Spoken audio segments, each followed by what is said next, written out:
The exit polls are now coming out. It is 10 o'clock.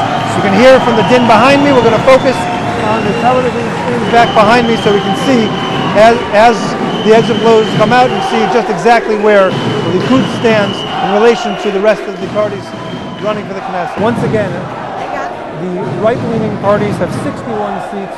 The left-leaning parties have 59. So as we can see already, the right-leaning parties do have a majority. The question, of course, is going to be what will the coalition look like? With a Yesh Atid party of 19 seats, much more than any of the polls have anticipated, it's going to be very interesting to see how Prime Minister Netanyahu begins to form his coalition.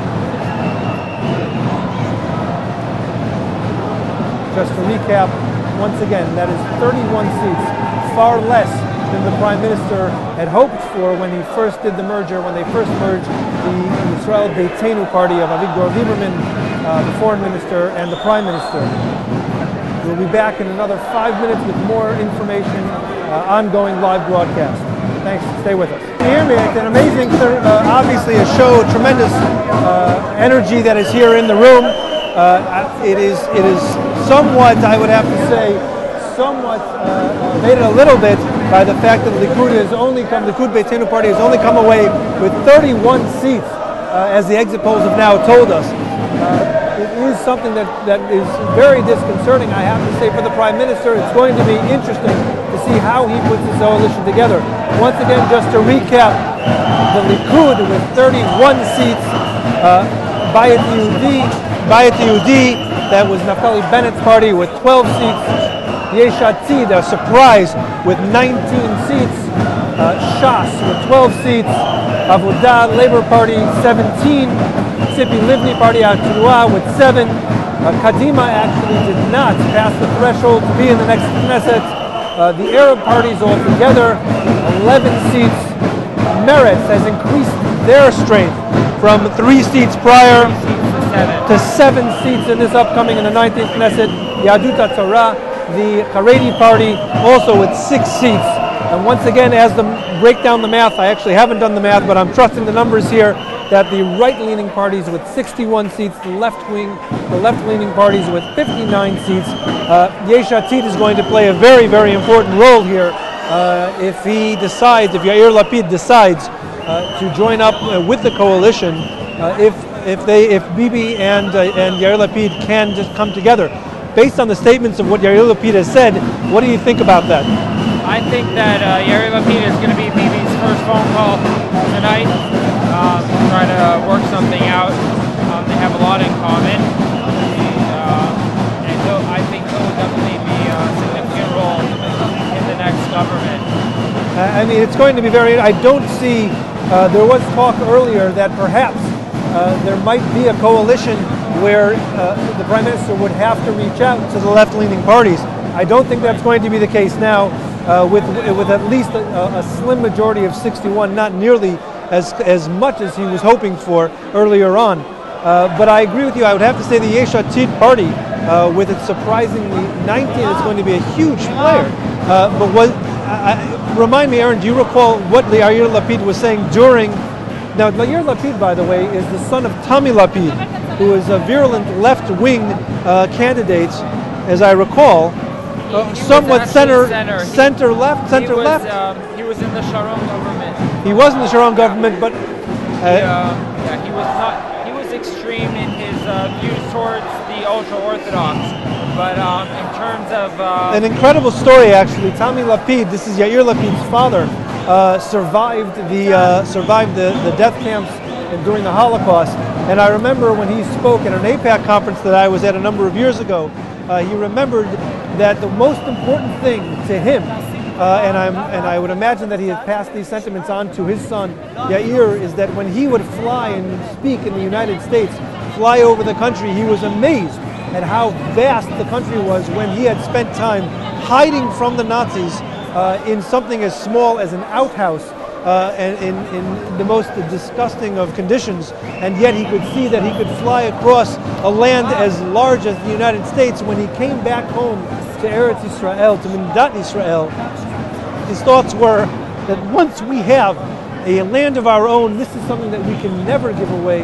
This is something that he was virulent about, that he was strong about, and I can only imagine, and we know that in fact he has passed those thoughts down to his son Yair Lapid. Again, you've been paying attention to the campaigns.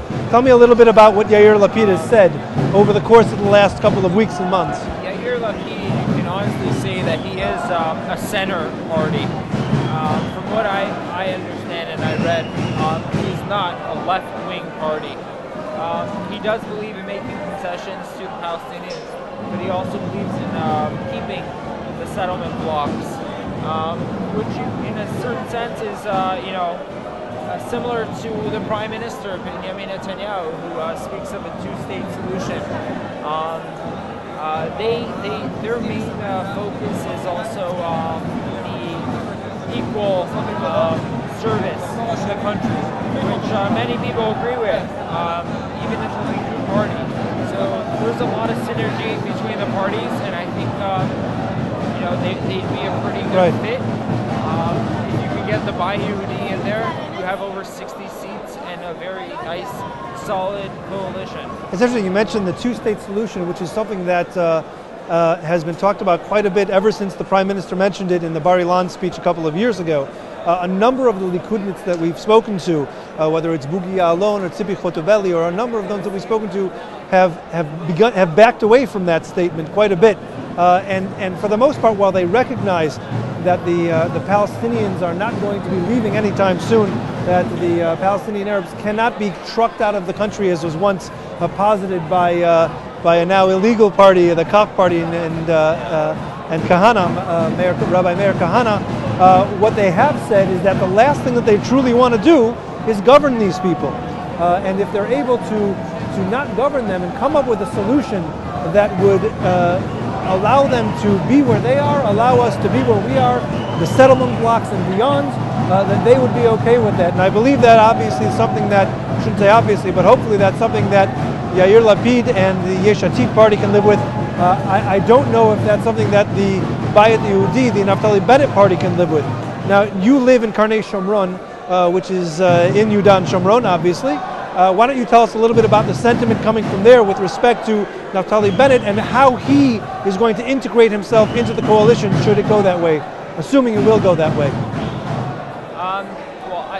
Based on Naftali Bennett's charter, he definitely wants to annex, all the settlements into Israel, which is lots of the Likud members of Knesset want to do as well. He doesn't believe in any concessions to the Palestinians. It hasn't gotten us anywhere over the years. If you ask me and lots of the members of Knesset, the status quo is our best deal right now. As long as we're inside the Palestinian cities in Yehuda and Shomron, where we're able to keep them intact and find the terrorists. It's actually interesting that if you have an opportunity to see that clip before, if you didn't have an opportunity to see that clip before, with Bibi Netanyahu speaking at 28 years old back in London, it is interesting to hear his views then. It sounded very similar to what Naftali Bennett is saying today. Very similar, and then things have obviously changed over the years as he spent his time in politics as the Rosh Memshala, as the Prime Minister, and having to deal with not only the Palestinians, but with world opinion, with a president currently, with presidents past and a current president, incoming Secretary of State, that have been more hostile than seemingly any previous administration. How those views and those approaches tend to begin to move a little bit and begin to stray from what he believed, what he wrote about in his book. But I'd like to believe personally that in his heart of hearts that he still believes that this is Israel, all of Israel, everything else, the talk that he's doing, and the concessions that he has seemingly made, what I've heard, and again, this is just my opinion analysis of the situation, would be that he recognizes that there truly is no partner on the other side, that Mahmoud Abbas is not in any position as the head of the Palestinian Authority to make a deal anyway. So it's easier for him to make certain statements about the two-state solution, knowing perhaps that this will never happen. That being said, it is a tremendous, tremendous risk once you say it, as he has already done, to let that cat out of the bag. Very difficult to put it back in. Well, ironically, if you look at the Likud website, they don't have a charter because they don't want to put in this two-state solution on their website. It's debatable if Bibi truly believes in what he said or if it was a strategy to relieve pressure. Well, if there's one thing we know about Bibi Netanyahu, he is a phenomenal diplomat. He is a man who knows how to deal with other heads of state as a dignitary, as an Israeli dignitary. He's probably the best equipped, without question, in my mind, to be the prime minister, to run the country, and to navigate through what we expect to be very, very choppy waters in the next number of years, with an American administration hostile to the U.S., as well as with the threats currently coming from outside and from within Israel. Specifically talking about the Iranian threat. They've been talking about this government, Aaron, this government, if there's one thing, and we're going to ask, hopefully we'll get a couple of MKs around, perhaps a minister or two, to speak to us. We're going to be asking them, what is the number one priority of the upcoming 19th Knesset of the government? And I believe that it is, without question, It still remains. the threat, and still remains, the existential threat that we have coming from Iran.